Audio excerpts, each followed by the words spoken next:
Oi, sou o professor Frederico Costa, aqui da Universidade Estadual do Ceará e do Instituto de Estudos e Pesquisas do Movimento Operário. Estou aqui com o professor Alexandre Costa, também da Universidade Estadual do Ceará, físico mundialmente conhecido. Estamos aqui para dialogar sobre as questões relacionadas ao clima, ao meio ambiente e à própria sobrevivência da humanidade.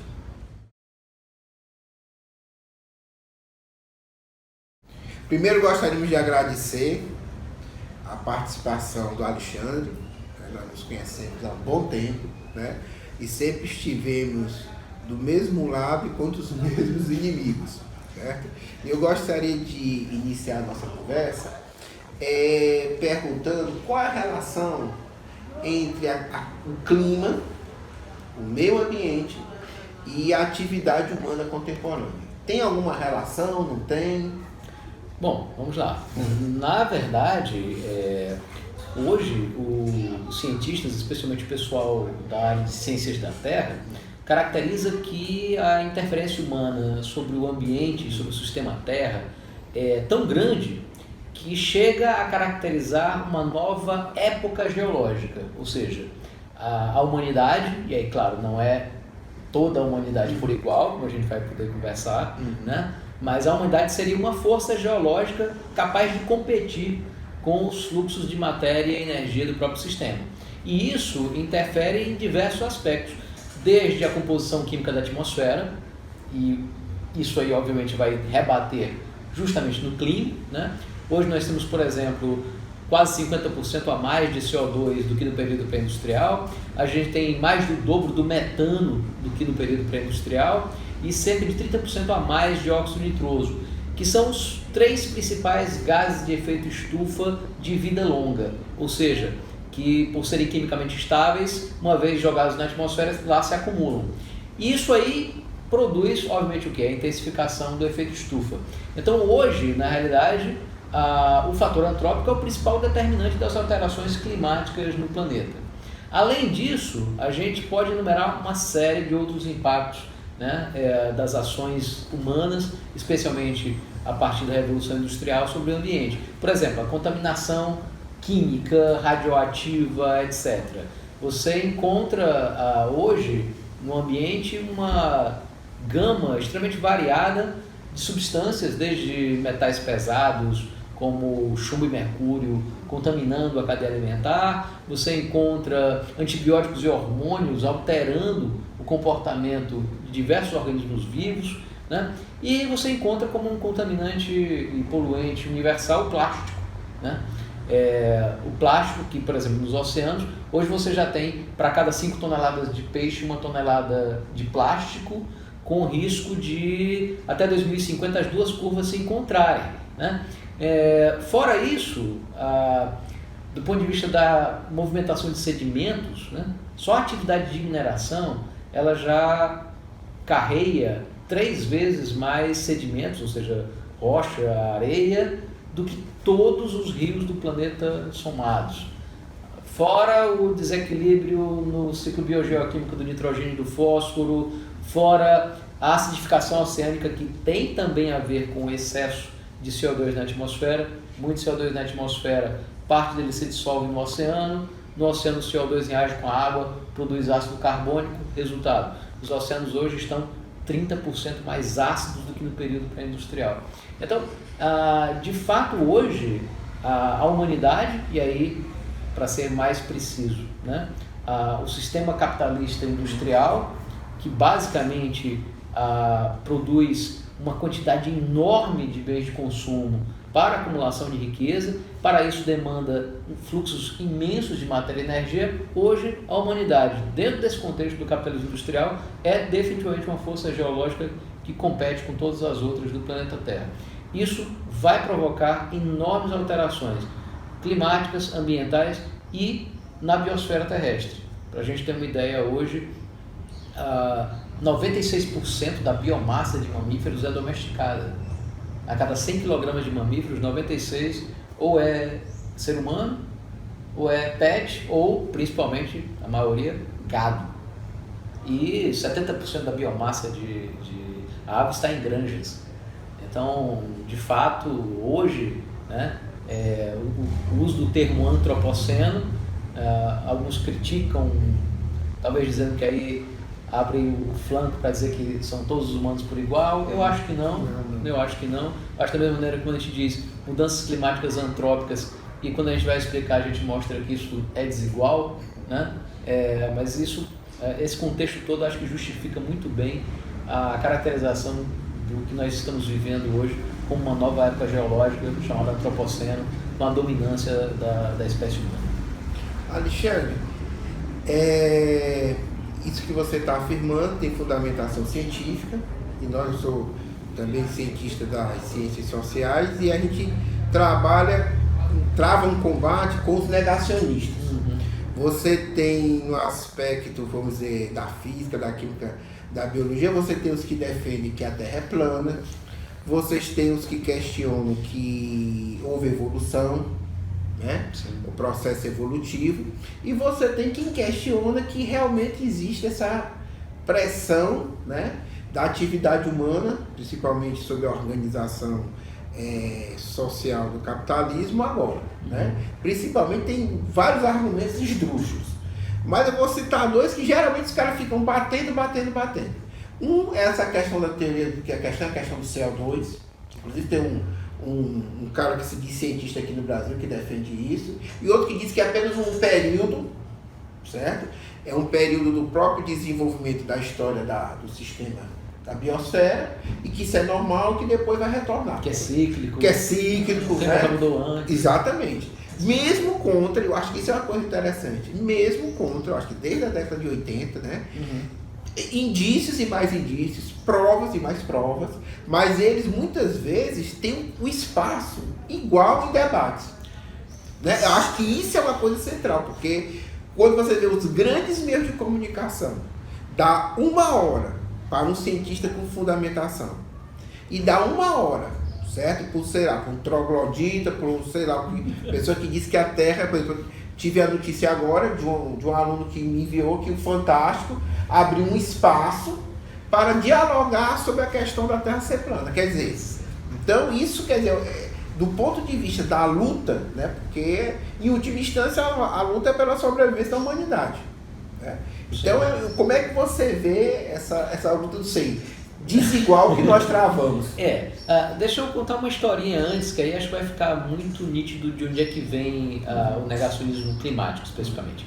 A nossa ciência, ela não vem do nada, ela se alicerça na química e na física desenvolvidas principalmente até o século XIX, né? A primeira hipótese de que a atmosfera cumpria algum papel na regulação do clima terrestre veio do Fourier, ainda na década de 1820.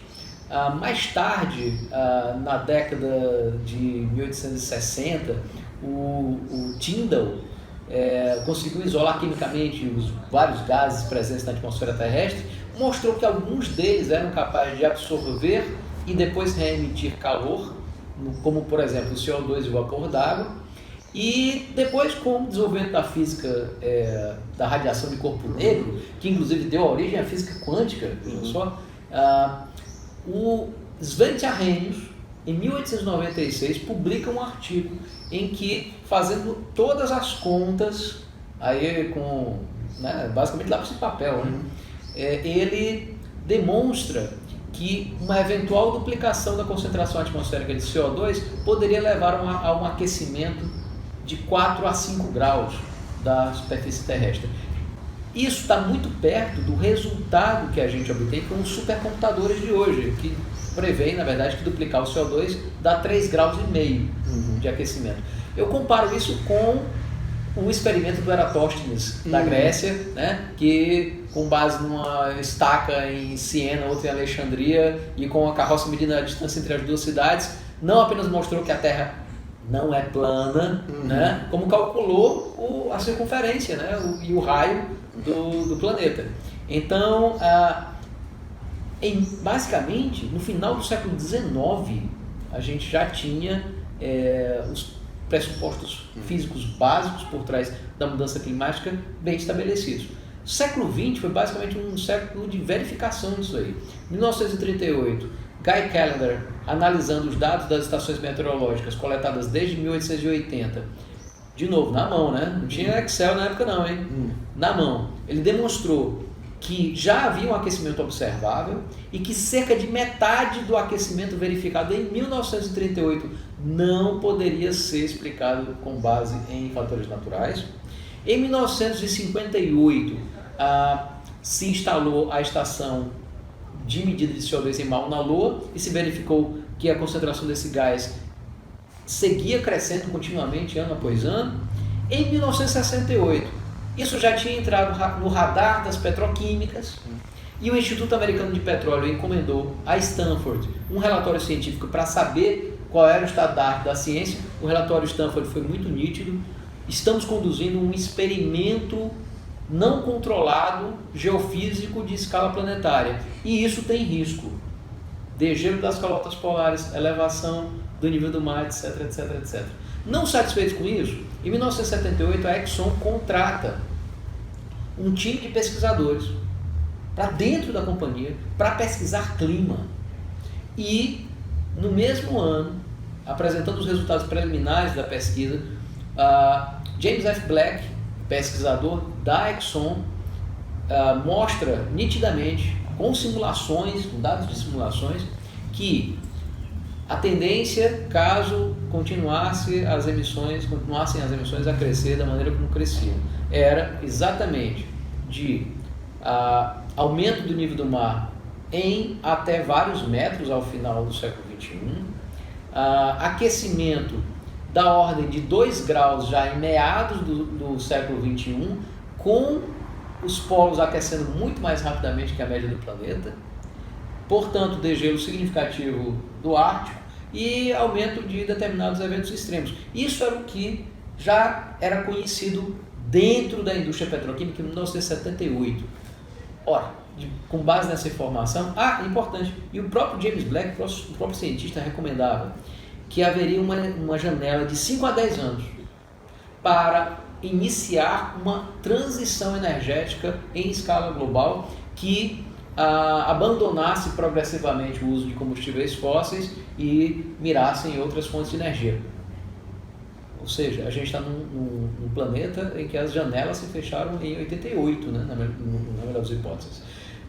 O que foi que a Exxon fez com base nessa informação?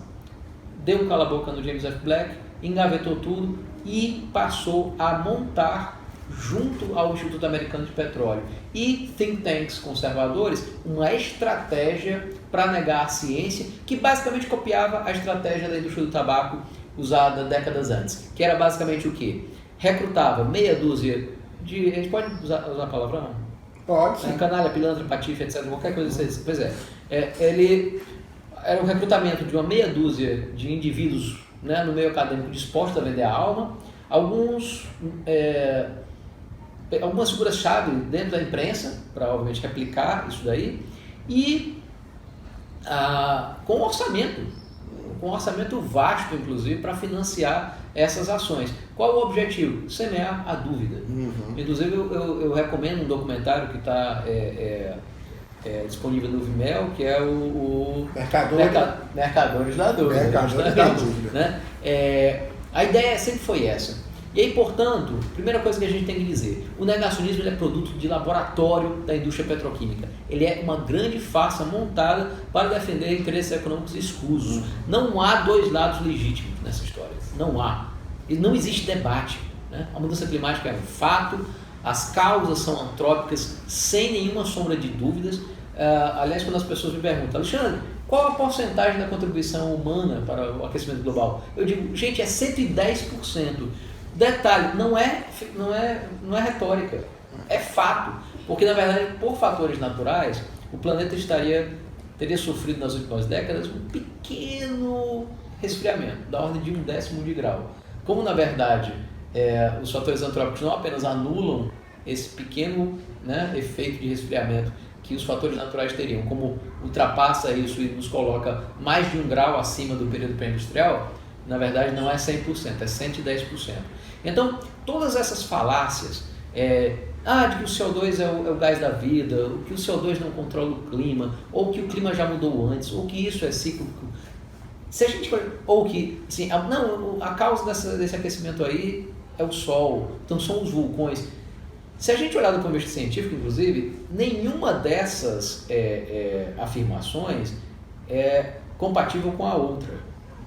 Elas são todas hipóteses que se excluem automaticamente. Se uma for válida, a outra não vale. Mas eles são capazes de criar um discurso em que é feita uma amálgama de todas essas teses que não tem nenhuma base na realidade, são totalmente refutadas pelos dados, justamente para quê? Para confundir a opinião pública, né? Para servir, principalmente nos Estados Unidos, a indústria de combustíveis fósseis e aqui no Brasil ao agronegócio, ou pelo menos ao seu setor mais truculento, né? E nesse caso montar esse ambiente, né, de paralisia, de inação por parte dos governos e da sociedade para que tudo continue como está. O problema é o seguinte, a única coisa que continua como está, por enquanto, são os capitalistas lucrando às custas da devastação planetária. Mas tem uma coisa que está mudando, né? Que é justamente o clima aquecido, um ambiente mais hostil, a contaminação química generalizada e, portanto, um futuro em que vai ser mais difícil para as gerações seguintes, né, obterem alimento de boa qualidade, obterem, né, água potável. Então é esse futuro que está em disputa, e por isso que o negacionismo ele é tão perverso. Eu diria que a única outra tese anticientífica, você citou algumas, né, o terraplanismo e o criacionismo, eu acho que a única tese anticientífica em voga que compete em perversidade com o negacionismo climático é o movimento antivacina. Mas ainda assim eu acho que não chega no nível. O negacionismo climático é realmente uma das coisas, pode usar a palavra de novo, né? Uma das coisas mais escrotas que a gente pode encontrar hoje em dia, justamente porque ele compromete o futuro, né? É uma injustiça geracional, é roubar das gerações seguintes para beneficiar uma meia dúzia de capitalistas ou um punhado de corporações para continuar lucrando hoje.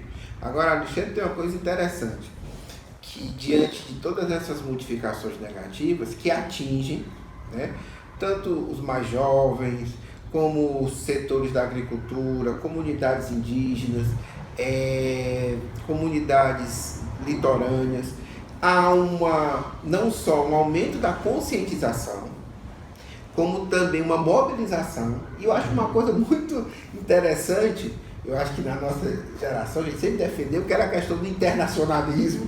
Sim. E nós temos um movimento que é internacionalista, um movimento que mobiliza diversos setores, né? E que tem um certo nível de consciência. Sim. Okay? Inclusive, o que você pedi para você falar, que está se mobilizando, vai ter uma mobilização agora, né? É um movimento que de repente está num país industrializado da Europa e está ao mesmo tempo numa comunidade ribeirinha do Brasil, da Colômbia, da Ásia. Então é um novo movimento social que se choca objetivamente contra as próprias relações dominantes. É um movimento que a gente deve olhar, né? E que aponta necessariamente para um futuro melhor da humanidade, né? Então, porque eu acho que depois de todas essas considerações, para não gerar um pessimismo, de que há uma alternativa, e essa alternativa vem de baixo, é democrática, é ampla e é internacionalista. Pois é, a crise climática, ela na verdade é uma convergência de crises e desigualdades, né? A gente falou da desigualdade geracional, mas é fundamental falar da desigualdade de classe, etnia, nacionalidade, etc., que está tudo embutido dentro. Primeiro, da responsabilidade, né? Para a gente ter uma ideia, um moçambicano médio emite 0,3 toneladas de CO2 equivalente por ano. Um estadunidense médio emite 16,5. E os 10% mais ricos dos Estados Unidos emitem 50 toneladas de CO2 por ano. Então, primeiro, a responsabilidade não é dividida por igual. Segundo, o impacto não é dividido por igual. Como você bem frisou, ele recai, né, sobre determinados grupos sociais, né? Primeiro, os habitantes de países ilha, né? As periferias das grandes cidades, que são mais vulneráveis a enchentes, deslizamentos, etc. As populações tradicionais, indígenas, quilombolas, camponeses, né? Que passam a sofrer com secas mais severas, com ondas de calor mortíferas, né? Isso também nas cidades atinge idosos, né? E crianças que têm saúde mais frágil. Então, há uma convergência enorme de desigualdades e que convergem, obviamente, para a identificação de um inimigo comum. Então, você tem as grandes corporações dos setores de petroquímica, de indústria automobilística, a indústria do plástico, a indústria de energia como um todo, né? O agronegócio, né? E todos eles, na verdade, compõem esse núcleo duro responsável, em essência, pelas mudanças climáticas. Emerge daí, portanto, uma consciência cada vez maior, e acho que é por isso que a gente tem que olhar com muita atenção para o movimento de juventude em defesa do clima, uma consciência cada vez maior de que é preciso mudar o sistema, né? É impossível fazer reparos, retoques pontuais nesse sistema e resolver a crise climática, porque na verdade implica não apenas em trocar de matriz energética, né? Mas implica em reduzir a demanda de energia, em combater a obsolescência programada, em diminuir radicalmente o uso de matérias-primas e energia para a confecção de mercadorias, de bens de consumo. E isso, obviamente, vai, né, justamente incidir sobre a base da geração de lucro por parte das corporações do capital. Justamente, que é de crescimento infinito, né, que é de aceleração cada vez maior da produção, justamente para o lucro de curto prazo. E, por outro lado, também no campo, né? É uma lógica que demanda o uso justo da água, da terra, a produção de alimentos sem veneno, né? E de forma coletiva, preservando os biomas, o que só pode ser conseguido através de uma agricultura baseada na agroecologia e com base familiar, né? Então isso significa também confrontar abertamente o agronegócio. Esse movimento, portanto, ele já tem muitos elementos de consciência desse tipo. Eu queria até contar um casozinho aqui da Greta Thunberg, que é justamente a grande figura, né, aquela lendinha, né, estudante sueca maravilhosa que inspira, né, os jovens do mundo todo nesse processo.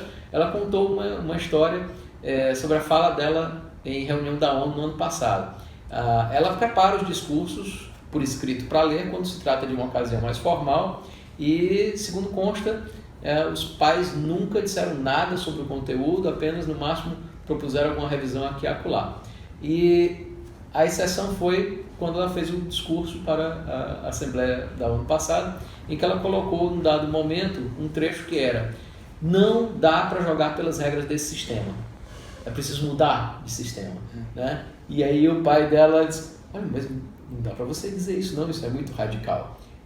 Ela conta que cortou, mas como ela havia memorizado, mesmo lendo o discurso, ela introduziu na hora e saiu do mesmo jeito. Então, na verdade, é um movimento que, para mim, se reveste de muito mais radicalidade e capacidade crítica do que, né, alguns movimentos tradicionais, né? O sindicalismo mais tradicional. Então, eu acho que a esquerda mundial hoje precisa olhar com um carinho extremo a ascensão desse movimento. Até com a possibilidade aí de que haja uma dispensa dos estudantes de Nova York no dia 20 agora, a expectativa é que tenha milhões de pessoas só em Nova York. E, portanto, a gente contabiliza talvez coisa de dezenas de milhões de pessoas mobilizadas no mundo inteiro de maneira sincronizada com um objetivo comum. De fato, como você falou, eu não vejo também nenhum movimento mais internacionalista que ele. Até porque, para a gente encerrar, ele toca em questões que são caras a todos nós, e uma delas é a questão da imigração. Né? Um caos climático vai produzir refugiados climáticos em massa, e nós temos que bater de frente, combater sem tréguas a xenofobia e o racismo que são carregados por esses neofascismos mais recentes, né? E nesse caso, a gente tem que colocar muito abertamente: abaixo das fronteiras, nenhum ser humano é ilegal, mude o sistema, não mude o clima, e vamos nos unir todos como irmãs e irmãos que somos, para poder lidar de forma justa com as dificuldades e as transições necessárias para garantir o futuro. Só uma coisa, aqui no Ceará, como é que vai ser essa mobilização? Então, no Ceará existem coletivos trabalhando para isso. Eu pertenço ao Ceará no Clima, que já está na estrada desde 2014. Tem um coletivo mais recente de juventude muito lindo, que é o Fridays for Future, né? Ou Sextas pelo Futuro, está aqui no Ceará. Vocês podem, inclusive, procurar esses coletivos nas redes sociais. Ainda com a participação do Instituto Verde Luz, do Núcleo Local do Greenpeace e de vários coletivos socioambientais, está sendo organizado um ato com concentração a partir das 8 horas da manhã na Praça Luiza Távora. Aqui no Itaperi, o nosso sindicato docente, nossa associação sindical, a Sindues, está dando apoio e está mobilizando, garantindo um ônibus com saída às 7h30 da rotatória para levar quem estiver interessado em participar. Então, vamos juntos, né? Um movimento muito, muito bonito, né? Com objetivos, né? Muito dignos, maravilhosos, e eu queria realmente ver todo mundo somando. Pronto. E o Instituto de Estudos e Pesquisa do Movimento Operário está nessa luta. Para lutar e para vencer.